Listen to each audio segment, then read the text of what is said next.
देना है, सिट्रेट देना है। वो सिर्फ एक्स्ट्रा कार्पोलेट सर्किट में जाएगा। देखो यहाँ पे क्या है, दोनों सिस्टम है। If you want to give heparin you can give, if you want to give citrate, ठीक है। और in between the treatment you want to change from citrate to heparin you can do it. If you want to stop the heparin you want to start the citrate you can do it. दोनों में से आप जो चाहें वो कर सकते हैं। मशीन में बहुत अच्छा ऑप्शन है ये, ठीक है। और आपको डोज का भी ज़्यादा टेंशन नहीं करना कि सिट्रेट कितना जाएगा, वो सब इसमें ऑलरेडी फीड है। डोज अपने आप ही जाएगा। हाँ, 4 से 6 घंटे बाद में आपको आयनाइज कैल्शियम टेस्ट करवाना है। तो जितना रिपोर्ट आएगा तो आप यहाँ पे जाके देखेंगे, तो उसके बीच में रिपोर्ट है तो उसी के अकॉर्डिंग आपको कैल्शियम चेंज करना है तो वो कर सकते हो, या फिर डॉक्टर उसमें कुछ चेंज करना उस चाहते कंडीशन हैं। में जब हम दूसरा वाला यूज कर रहे हैं, कैल्शियम वाला यूज कर रहे हैं, सिट्रेट वाला, क्या क्या जब हम सिट्रेट वाला यूज कर रहे हैं मतलब विदाउट हेपरिन वाला, हाँ। तब हम चेक करेंगे ना जो हम हाँ जी, बताया, उसी समय करना है। 4 घंटे के बाद, 4 से 6 घंटे के 6 बीच। घंटा जो है आपका ड्यूरेशन, उसके बाद कैल्शियम। हाँ, वो ऑटोमेटिक ब्लॉक्ड है, वो उसमें से लीक नहीं होगा। तो फर्जी से हम जब पेशेंट कनेक्ट करते हैं अपने नॉर्मली डायलिसिस तो ड्रेन करते हैं तो हाँ, ठीक है। टाइम तो डॉक्टर बताएगा कि कब बंद करना है, क्योंकि पेशेंट तो बेड पे, ठीक है, जो कंडीशन होती है वो पता है आपको, तो इसलिए लगेगा आपको पता नहीं, हमें भी नहीं, डॉक्टर को भी नहीं। हाँ, पेशेंट में इम्प्रूवमेंट होगा तो कुछ टाइम बढ़ाएंगे और फिर हो सकता है पेशेंट ठीक, कई पेशेंट देखे हैं वो ठीक भी हो गए, ठीक है। तो डिपेंड ऑन कंडीशन कि पेशेंट क्या प्रॉब्लम में है, किस वजह से CRRT पे डाला है। तो एक्यूट में कई बार होता है ना पेशेंट का प्रॉब्लम, एक्यूट मतलब कोई पॉइजन, गलती से कोई पॉइजन हो गया, फूड पॉइजनिंग में भी, फूड पॉइजनिंग ज़्यादा नहीं होता, एक्सीडेंटल इंजरी में जैसे ब्लड लॉस ज़्यादा हो गया, किडनी श्रिंक हो गई, तो अब किडनी को सपोर्ट देना है, तब ये ट्रीटमेंट कर लेंगे में ज़्यादा फायदेमंद है ना। जी। एक्यूएफ वगैरह कहाँ पे है इसका, ठीक है। सर इसका जो ये 2 पॉइंट बने हैं इसका क्या है सर? ये कौन सा पॉइंट, ये एरो, प्रेशर, आर्टेरियल देखो प्रेशर, रेड का मतलब आर्टेरियल प्रेशर, आर्टियल, ठीक है। ब्लू का मतलब वीनस वीनस, और यहाँ पे क्लियर ऑलरेडी लिख दिया प्री फिल्टर प्रेशर, ठीक है।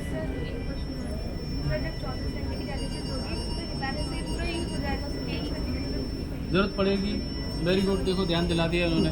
बैग चेंज कैसे करोगे, अगर ऊपर का बैग खाली हो गया, ये फुल हो गया, या सिरिंज चेंज करना है, ठीक है।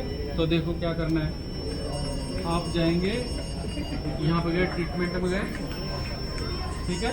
ट्रीटमेंट में क्या क्या ऑप्शन है, देखो बैलेंसिंग है, तो यहाँ पे कोई अलार्म कुछ नहीं हुआ, ट्रीटमेंट अभी 5 मिनट हुआ है, ठीक है।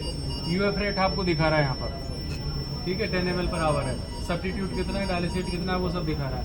बैग चेंज का ऑप्शन आप जाएंगे, आई थिंक मेन्यू में होना चाहिए ये रहा, ठीक है। तो यहाँ पर बैग चेंज में जाओगे तो आप चाहे इसको खाली करो या दोनों बैग कोई सा भी चेंज करो, एनीवन। तो आप क्या करेंगे, बैग चेंज में जाएंगे, तो ये टच किया मैंने, देखो जैसे ही टच किया तीनों बंद हो गए, ठीक है। अब आप उसको उठा लेंगे, दूसरा कनेक्ट कर देंगे, कोई प्रॉब्लम नहीं है। मशीन में डेटा ऑलरेडी सेव हो गया जितने पे था, और चेंज करोगे तो वो जितना वेट होगा उसको रीड कर लेगी मशीन, ठीक है। इसमें सब इस टाइम ब्लड सर्कुलेट होते रहेगा ये। यस, ठीक है, गुड, यस। और अभी जब आपका ये हो गया बैग चेंज, तो आपको एग्जिट करना है, ठीक है। जैसे ही एग्जिट करेंगे नॉर्मल फ्लो चालू हो जाएगा। हेपरिन का अलग ऑप्शन है, हेपरिन का अलग है, ठीक है। ठीक है। अभी एक और चीज़, जब भी आप बैग चेंज करेंगे तो इसमें पीछे जो क्लैंप है ना यहाँ पर, ये क्लैंप को पहले क्लोज करना है, ठीक है। फिर बैग रखेंगे, कनेक्ट करेंगे, उसके बाद में उसका सील तोड़ना है। पहले अगर तोड़ देंगे तो यहाँ पे फ्लूइड नीचे गिरने लगेगी, लीक हो जाएगा, ठीक है। और बोलो और क्या है, तो ये हो गया आपका, वेरी गुड, अच्छा पूछा आपने, ठीक है। यहाँ से एग्जिट जाके तब और दूसरा है। हेपरिन वाला देखते हैं, तो यहाँ पे बैग, जैसे हम वापस जाएंगे, ये चल गया, देखो यस सर। चल हो गया, ठीक है। Tubing test scale 1 green and 2 while do not touch. तो ये ट्यूबिंग का सेट है, वो कनेक्शन को वो टेस्ट करता है कि वो ठीक है या नहीं है, ठीक है। वो ऑटोमेटिक। ये चेंज सिरिंज, चल रहा है। इसको टच करेंगे तो ये हेपरिन का सिरिंज आ गया, तो आप हेपरिन बंद हो गया है, आप हेपरिन सिरिंज निकाल के दूसरा कनेक्ट कर सकते हैं, और जब हो जाएगा तो एग्जिट करना है। सर आपने ये कहा था हाँ जी। डायलिसिस और सब्स्टिट्यूट का BFR रेट दोनों का अलग अलग हो सकता है, तो सर इसमें कैसे चेंज करेंगे दोनों का BFR रेट? गुड। तो देखिए अब आपको फिर से जाना है, ट्रीटमेंट में जाएंगे। पहले एक बार ये दिखा दूँ आपको यहाँ पे क्या क्या है, मेन्यू में क्या क्या है। ये दो तो आपने देख लिया है, यस सर। ठीक है। तीसरा क्या है, ट्रीटमेंट इंटरप्टेड।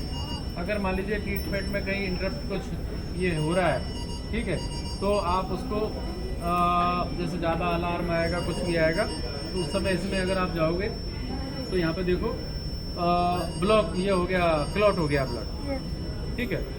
तो क्लॉट हो गया तो क्या करेंगे, आपको ब्लड लाइन निकालना पड़ेगा, ठीक है। और अगर मान लीजिए वो छोटा मोटा कुछ प्रॉब्लम था, आपने ठीक कर लिया, ठीक है, तो आप क्या करेंगे, कंटिन्यू ट्रीटमेंट में जाएंगे, ठीक है। अगर वो नहीं हुआ तो विदाउट ब्लड री इन्फ्यूजन, मतलब क्या करेंगे, प्रिपेयर फॉर ट्रीटमेंट कोर्स, ठीक है। तो थोड़ी जैसे कुछ प्रॉब्लम हुई है, मूवमेंट हो गया कुछ, वो उस टाइम के लिए है, ठीक है। दूसरा फिर इसके बाद में विद ब्लड री इन्फ्यूजन, तो ब्लड री इन्फ्यूजन के साथ में अगर मान लीजिए जैसे कोई मूवमेंट हुआ कुछ, तो ब्लड री इन्फ्यूजन आप उसमें कर सकते हो, ठीक है। तो नेक्स्ट में अब मैं जा रहा हूँ दूसरा, वापस करता हूँ इसको, ठीक है। कंटिन्यू करना है ना ट्रीटमेंट, तो मतलब कोई प्रॉब्लम नहीं हुई, इसलिए ट्रीटमेंट कंटिन्यू है। स्विच ऑफ बैलेंसिंग, तो बैलेंसिंग मतलब अलार्म जैसा कुछ मूवमेंट हो गया तो वो बैलेंसिंग को कुछ टाइम के लिए ऑफ कर देगा, ठीक है। नेक्स्ट क्या है, केयर मोड। ये केयर मोड क्या है, जैसे मान लीजिए पेशेंट को नर्सिंग केयर वगैरह दे रहे हैं, तो मूवमेंट हो रहा है, तो मूवमेंट होगा तो फ्लो में भी कुछ चेंज होगा, तो अलार्म का रेंज है वो वाइड हो जाएगा, तो अलार्म नहीं बजेगा, उसके लिए ये केयर मोड है। स्विच टू प्री डायल्यूशन, तो अभी हमने पूछ